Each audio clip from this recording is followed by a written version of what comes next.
It is finally game week, season opener for the Sooners in Norman against Arkansas State. And almost to a certain extent, that's almost secondary just because it's going to be great to see the team on the field, popping pads, regardless of the opponent. And we appreciate everybody being here for a Tuesday edition of Sooners Live right here at the Voice of College Football. And Jason Ray's here to make it all happen for us. You can join Jason after the game against Arkansas State, which I believe is a noon Eastern time affair, 11 a.m. Central time, where it counts. And join Jason after the game against Arkansas State. Jason, how you doing today? Doing good, Mark. It's finally, like you said, it's finally game week. Finally time to actually talk about football on the field. So really, really exciting time. Absolutely. And I know you just checked out Brent Venable's season opening news conference, and a couple things resonated with you, not in regards to any kind of preparation for Arkansas State necessarily, but more, as you said to me, holistically in terms of getting a little bit of an inner look at holistically how they're approaching things here in August. Yeah, Mark, absolutely. I think it was number one, to your point about what you mentioned kind of in the opener, that it was very interesting that there was not a single question or a mention even from Venables about Arkansas State. Typically, when you have these game week press conferences, you'll have a little bit of an opening statement about the opponent, and then there'll obviously be some questions about that, but there was not a single one, which was interesting. But I think to exactly what you'd mentioned, Mark, there was, he spent a lot of time talking about some cryptic comments, but I think and he was very open about a lot of things in terms of last year, where there was some questions about specifically what did he have a chance to look at internally in terms of some things that they could do better, just from a management perspective. And he talked a lot about how Oklahoma struggled a little bit on third down conversions, how they looked at that, and they looked at a lot of tape with other teams that were really successful, whether it be on the college side or the professional side, that were really successful on third and fourth down. What are some of the similar characteristics that teams had that were a really, really good third and fourth down team? And then, some things about approach and not necessarily practice time, but when to go for game management, like when to go for it on third down, timeout utilization, and things like that. That you would expect that was of a first year coach that could be a little bit of a challenge, right? So I think aside from that, just some other comments related to bringing kids along a little bit slower, not necessarily being able to kind of use the depth that they have, because one of the things that really happened in probably late October, early November, is the team kind of hit a wall from an energy perspective, because they just didn't really have the depth that they would like, and they had kids playing so much,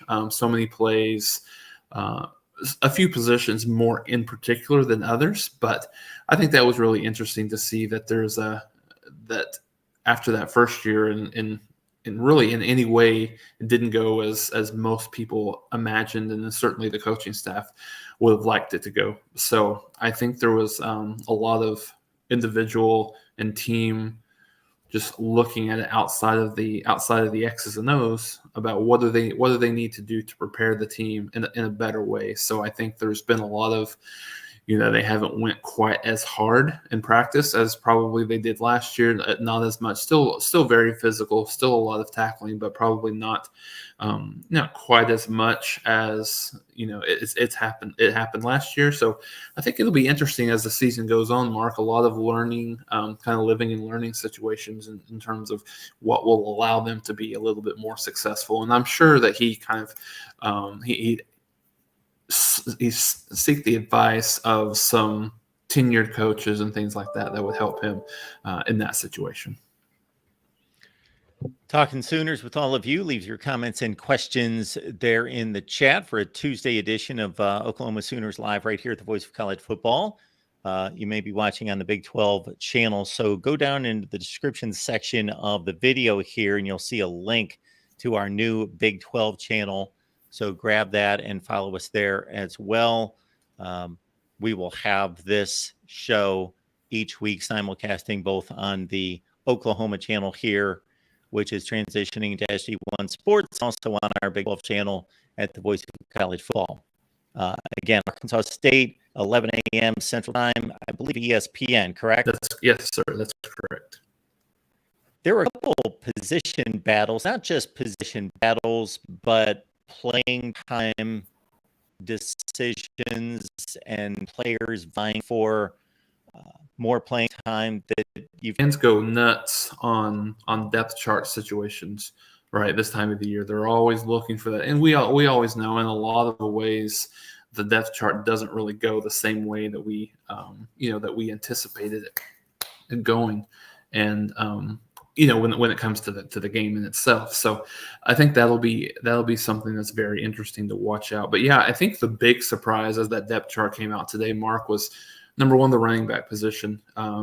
You always know in these depth charts, it's typically littered with oars, right? But I think early on, it looked like Marcus Major or Tawi Walker was the number one running back. And so, you've heard some tidbits through camp that Marcus Major, obviously he's played a lot of football for Oklahoma, very seasoned player for Oklahoma, but just really hasn't been healthy consistently. Hasn't really, I don't think that up until this year, this is his first year that he's been fully healthy all the way through spring and fall camp. And so I think he's been able to take advantage of that as well. Tawi Walker is somebody that Jeff Lebby has talked a lot about just in terms of the way he plays. I think they feel very, very comfortable with him in terms of pass protection, knowing what to do, always falling forward in terms of it. So I think he's going to be a guy that'll be really good between the tackles. But I would kind of caution people not to read too much into this because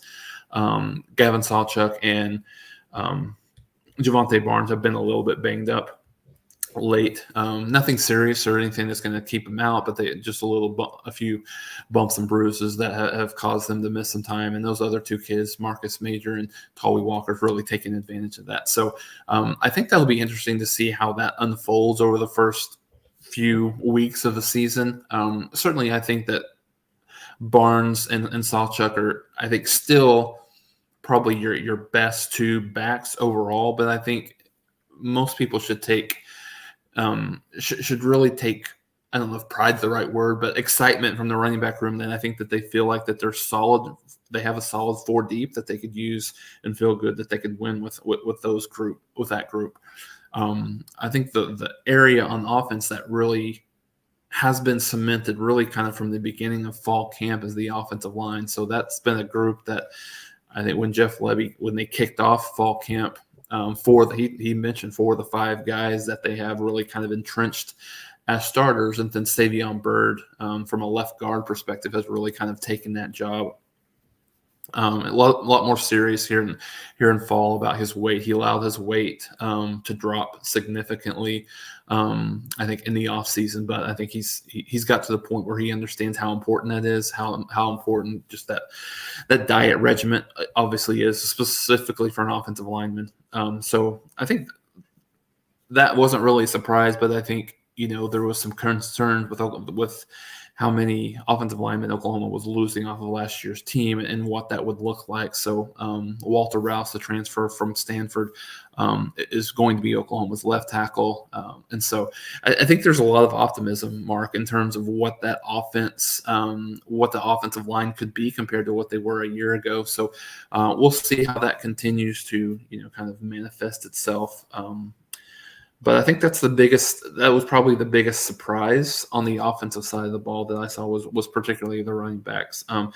Defensive side, I think the thing that you see more than anything is, number one, they are a lot bigger than they were over, at least even a couple of years ago, but last year too, a lot bigger than they were, particularly on the defensive line. I think you've got more guys than this is. Like I said, this has been the calling card really for Oklahoma through spring and through fall camp, was really the competitive depth that they felt like they have. And I think it rings true here, kind of all across the board, but really particularly when you look at the defensive line and then the secondary as well. So I think you got a lot of good guys. I think Rondell Bothroyd, the transfer coming over from Wake Forest, I think he's he's solidified as one of your starting defensive ends for Oklahoma. I think Oklahoma fans are really going to like what they see out of him. Probably not the most athletic guy, but has a extremely high football IQ, really knows where to be, understands what offenses are trying to do. So I think that's going to be something that you're going to see Oklahoma be a lot better from a pass rush perspective.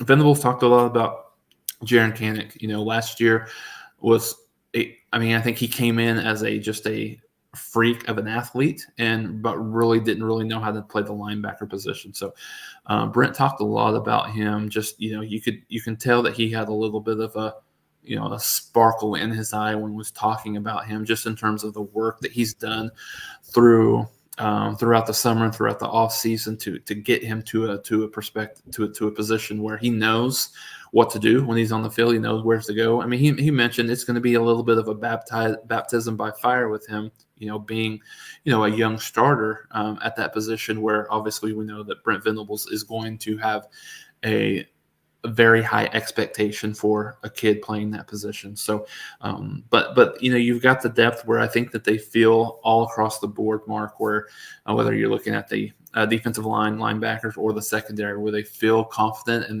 they're more of a 2 to 3 deep in that area than they were a year ago, when they felt like at certain positions, they didn't really have much more than that first team. So, and those are the things kind of coming back full circle, Mark, is some of the situations that caused them concern, particularly, middle to late year last year, was really the depth and the fatigue was causing issues. And, I think that's the hope of obviously the staff and the fans alike, that this is a team that, not only will be improved, but they'll be improved in specific areas that allow maybe some of those closer games to be more of a swing more to Oklahoma's advantage this year.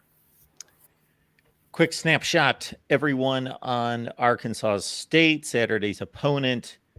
3-9 last season under the direction of Butch Jones. Most of you know him from his days at Tennessee. And speaking of Tennessee, his quarterback, JT Shrout, if that name sounds familiar, he vied for the job at Tennessee, never really was the starting quarterback, but got playing time there. And most recently was the starting quarterback at Colorado. So Arkansas State here in the last few years has made a habit of having big school quarterbacks kind of finish up their careers. As last year's starter, James Blackman, who had a nice 14 TD to 3 interception ratio, had moved on from Florida State, where he was a longtime starting quarterback there, and finished up at Arkansas State. And so it's now JT Shrout, former Buff and Vol. They lost their top rusher, lost their top 2 receivers. And as you can imagine, at 3-9, wins over Grambling, Louisiana, and UMass, and everybody else with a pulse beat Arkansas State. And their one opponent last season that would be in the neighborhood of Oklahoma was Ohio State in Columbus. They lost by 33 in a game they could have lost by 33, 53. It didn't really matter. So that's a quick deal on Arkansas State. Phil Steele note here that when Butch Jones arrived, they had 1 300-pound offensive lineman. Now they have 11. So if nothing else, he's trying to mold their bodies into FBS players. But this brings me to Jason and everyone. This is just the connection of the team that played this past Saturday. It has nothing to do with the team that played. It has more to do with making a connection here, because we saw a team in USC and we also saw Notre Dame, the 2 major schools that played this past Saturday. And we saw Notre Dame trounce Navy. We saw USC have a comfortable win against San Jose State.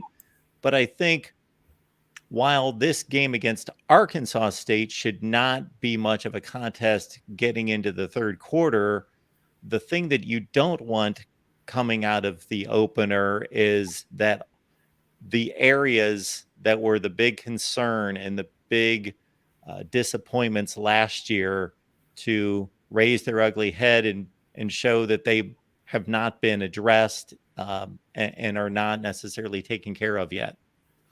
Yeah, no, that's absolutely right, Mark. And I think from a couple of years ago, Oklahoma had a scare against Tulane that uh, they were really fortunate to even win the game when they were a very big favorite in that contest. So I think that's, when you look at these opening week games, I think probably, even speaking from a coaching perspective, I think you have an idea what you have an idea, but I think a lot of times it ends up being something completely different once the game actually starts. So I think you hit the nail on the head. So athlete for athlete, Oklahoma is obviously a much more talented team than Arkansas State is. I mean, this is a team that's Arkansas State's won 5 games in the last 2 years. So I think you certainly wouldn't expect this to be a game that's competitive into the third or fourth quarter. But absolutely, I think it's an opportunity to focus on improving in the areas that you struggled with last year. I think even in fall camp, I think there was a couple of scrimmages where Oklahoma struggled with some communication in the back end. So I think one of the things you'll look for is, is there any bust or is there any big plays that Arkansas State's able to generate? And not a terrible offensive team from a year ago, averaged 25 points a game. So I think it's a team that could potentially challenge Oklahoma, right? I mean, you mentioned JT Shrout, who wasn't super successful at Colorado, but still is very formidable from an FBS perspective. So from a group of 5 perspective, I should say. So yeah, no, I think you absolutely want to see that, and I think you also want to get you would love to get an idea of what does your competition look like in a real game like situation. Are you able to play go 2-3 deep and really just see, is there a big drop off? What kids make plays? I'm reminded of an older quarterback from Oklahoma, Eric Moore, and he was kind of in the area where Oklahoma wasn't super competitive during those years. That was the end of the Gary Gibbs era and the Schnellenberger and John Blake era. But he was a kid that would always light it up in practice, was an excellent practice player. But when the lights came on, when it was time to play, he wasn't anywhere near as good. So I think, to a certain degree, you want to understand on both sides of it, what kind of kids do you have that maybe not necessarily are great if players, but are much better when the lights come on, and even vice versa if you have some of those. So yeah, it's a good opportunity. I think, if you're Oklahoma, you would love to get a kid like Jackson Arnold in the game in the third quarter, right? Where the game is not completely in doubt, but a far enough spread where you feel comfortable in getting him some real game reps, right? Because that's the challenge that this team is going to have at the quarterback position going into the SEC next year. Is you have the clear number one in Dylan Gabriel, and if he's not the number one, then either there's an injury or just something's gone wrong with the season at that point. And so, but you still want to be in the position where you want to get him some competitive game reps going into the SEC next year with Gabriel being gone and him, essentially being the guy. But not only that, just across the board, you want to see what that depth and play that, that calling card has been competitive depth all summer and all fall. And so I think you really want to see, okay, is that competitive depth the same? Do you see a significant drop off from from your number one into when you get into your 3s and 4s? Like, what kind of drop off does that look like? And certainly you expect to see a certain amount, but I think that will allow this team some opportunities to, particularly on the defensive side, is what I look at, because when you look at this schedule early on, Mark, with Arkansas State, with SMU, with Tulsa, Cincinnati, Iowa State, maybe Cincinnati and Iowa State's a little bit different animal than the first 3, right? But these first 3, you should be able to do about whatever you want on the offensive side of the ball. Arkansas State gave up almost 32 points a year ago. Just looking at them, SMU was not a great defensive team. Tulsa was not a great defensive team. So you feel like that you have that opportunity offensively to kind of almost play at your own pace in terms of, looking at different combinations and solidify what those combinations look like come conference season. Now, on the defensive side of the ball, and I know SMU is breaking in a new quarterback. I don't know if they've announced, but I assume it will be Preston Stone as their starter this week, and so they provide a little bit of a better test for Oklahoma's defense coming in week 2. So yeah, I think that's what you want to see in game 1. You want to see your ability to have a a sizable margin with allowing some of that depth and certainly some of the younger kids opportunities to present themselves. Arkansas State, Oklahoma in Norman, 11 a.m. Central Time, Saturday, ESPN. Catch your postgame right here at the Voice of College Football, courtesy Jason. It will be here on the Oklahoma channel, on the Big 12 channel as well. Take your pick. And we certainly want all of you to check out our newly launched Big 12 channel. The link is in the description section of the video right here and all the videos. And certainly with that transition from the Big 12 to the SEC, we will take care of you there as well and make that transition and overlap it at some point and do all those things. But Oklahoma will be a big part of our SEC offerings as well going forward. Well, the long national nightmare of a wait that was the David Stone commitment announcement is finally over, and it almost seems mundane or routine that he selected Oklahoma, because now that it's done, it seems like, okay, well, we all kind of knew that, but at the same time, until it actually happened, there were certainly reports of factions within his family that were pushing him in the Miami direction. So it is good to have that announcement in the can.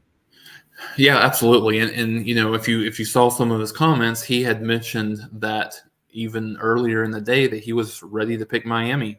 Then he got a call from Todd Bates and really kind of solidified where he wanted to go. And he even mentioned that his family was really trying to push him to go, was encouraging him to go to Miami. I mean, at the end of the day, they wanted him to make his own decision, but at the same time, they liked what Miami looked like. And I think he'd mentioned at the end of the day, he just wanted to be selfish and at this point and choose where he wanted to go. And he really wanted to go to Miami. And so I know that kind of some of those comments that didn't really make Oklahoma fans have a great warm and fuzzy in terms of, what's that going to look like for the next few months until he actually signs. But I think the one thing that I think he's eased a lot of Oklahoma folks' mind is he has been really vocal this week on social media, just trying to get guys kind of moved over to Oklahoma from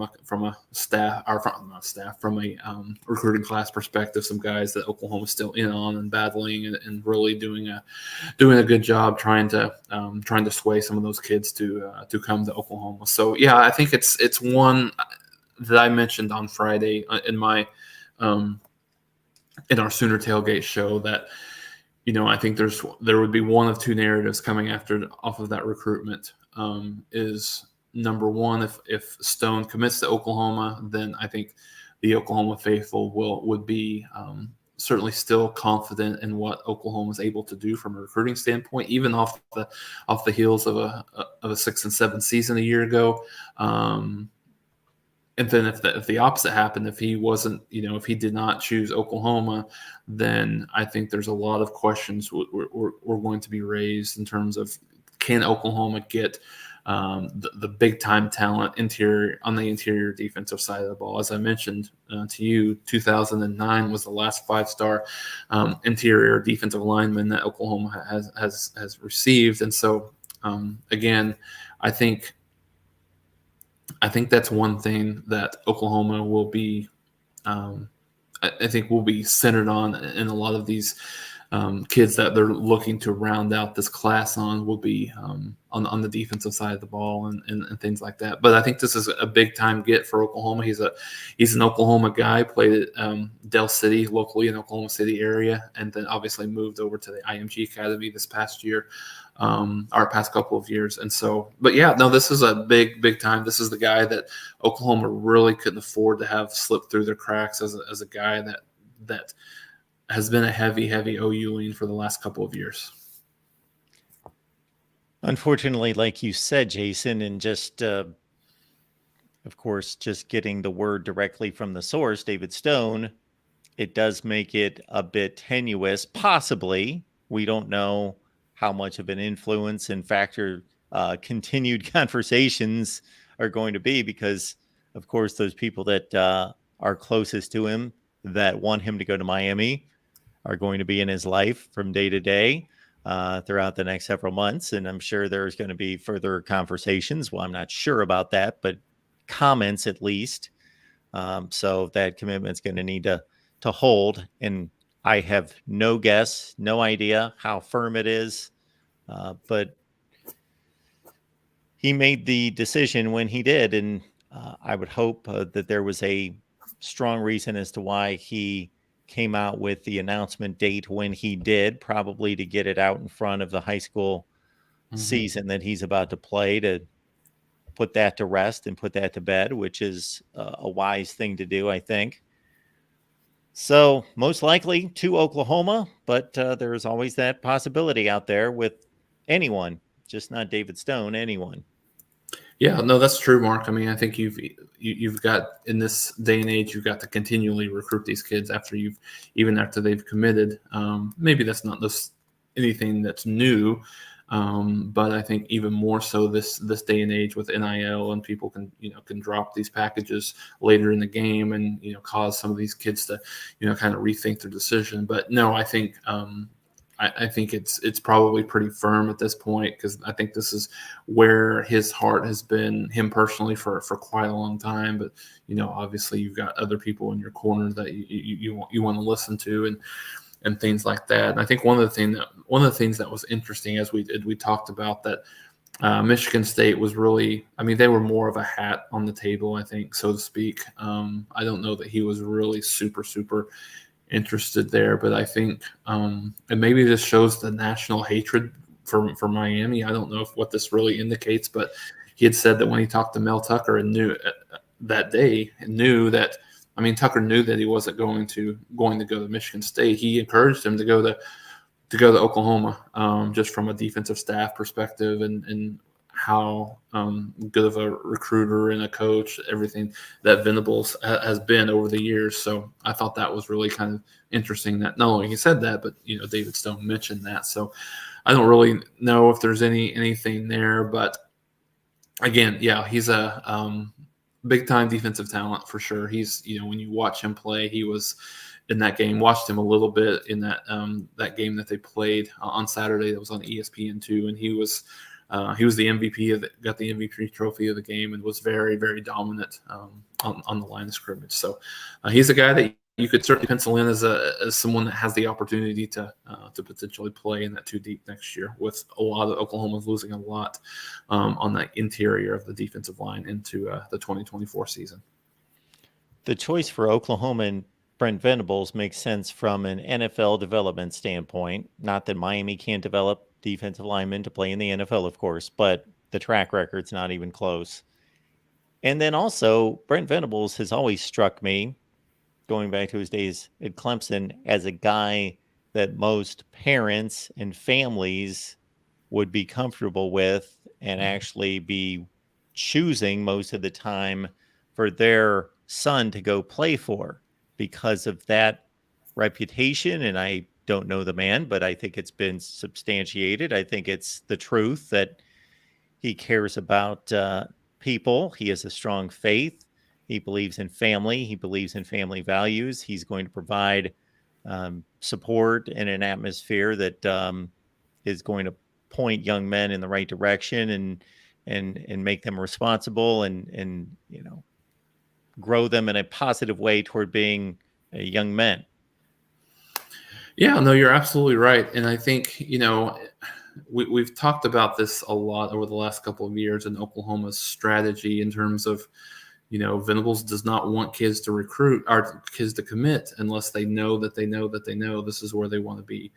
And so I think, I think that probably resonates with these kids and the recruits a little bit more so than it does the fans, right? Because I think the fans don't really have as much patience as far as, wanting to wait until, this point in time where some of these kids have committed. But, some of the things that I heard is Stone had wanted to commit all the way, all the way back into the March, April timeframe, but Venables encouraged him to take his visits and things like that. And so I think there's a little bit of a misnomer that that Brent doesn't want these kids to take visits, and that couldn't be further from the truth. Like, he encourages these kids to enjoy the process and take visits.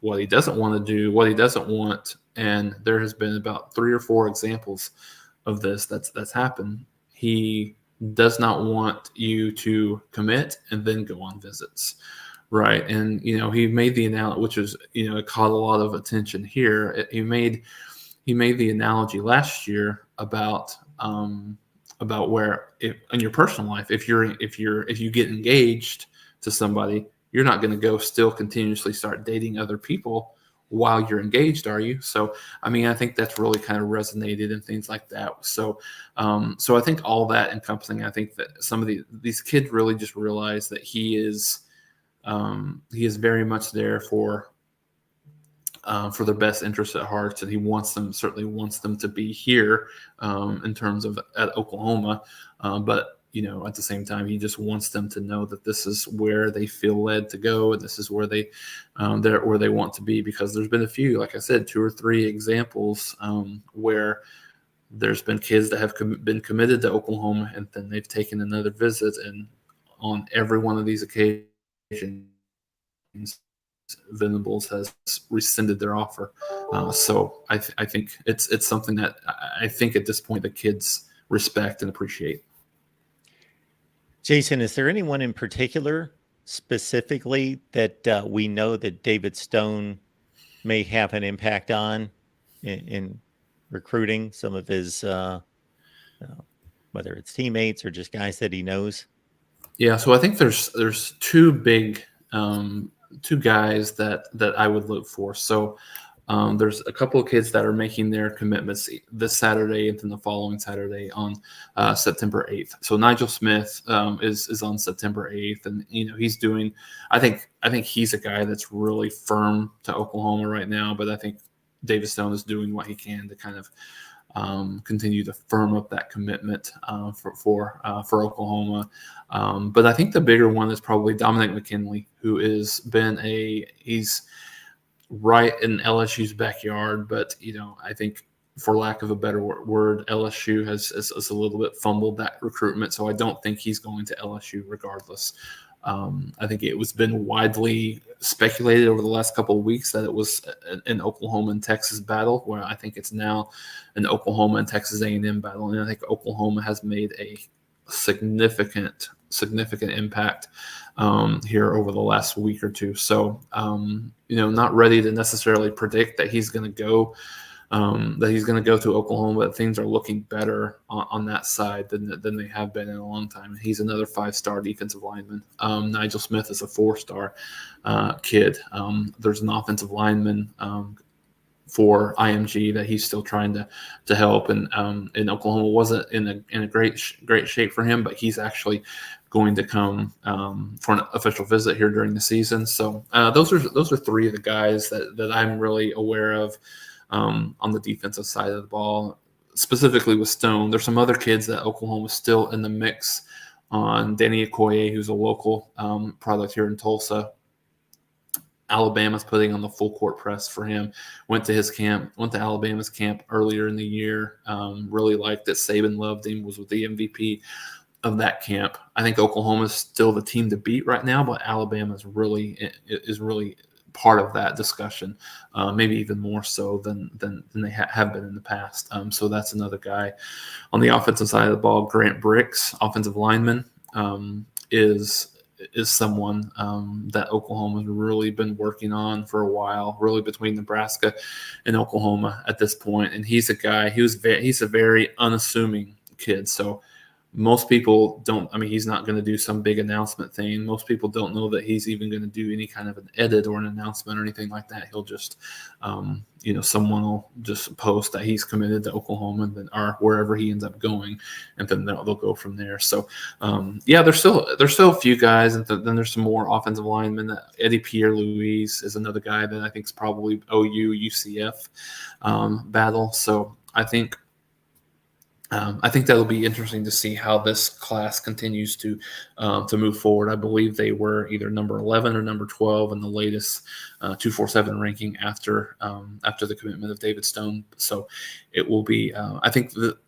this class is shaping up to be certainly another top 10 class, and if they get a lot of these key guys that they're still in on and still looking at, then I think this has a possibility of sneaking into to be in the top 5 class again. Sooners post game, folks, right after the Arkansas State game, right here at the Voice of College Football with Jason. So just keep it locked in here at the Oklahoma channel. What you're going to see over the next several days, specifically on September 1st, is that this Oklahoma channel is going to be called SD1 Sports Oklahoma. But in terms of our weekly show, Jason's post game, all of that right here, Jason's Sooner Tailgate show, all will be right here. Also simulcasting on our Big 12 channel that we would like for you to check out. So grab the link in the description section, and you can head on over there and check out our Big 12 content, including a ton from Oklahoma. And again, all the live shows that you see here over on the Big 12 channel as well. Jason, anything we've missed? No, I don't think so. Just looking forward to getting the game started. Obviously Oklahoma, but the entire, the entirety of everyone else getting started. We got a little bit of a teaser last year on the appetizer with week 0, which was, really entertaining. There was a couple of those games that I didn't really think would go the way that they did. Really interesting to see everybody get kicked off this weekend. Absolutely. On the Big 12 front, TCU expected by 3 touchdowns to take care of Colorado, but from just the standpoint of storylines and narratives and everything with Deion taking over at Colorado, there's a reason that Fox selected that game as their 11 a.m. Time slot. TCU, Colorado. Trying to think what else comes to mind in regards to the Big 12. Any other matchups of note? Most of them are the next week.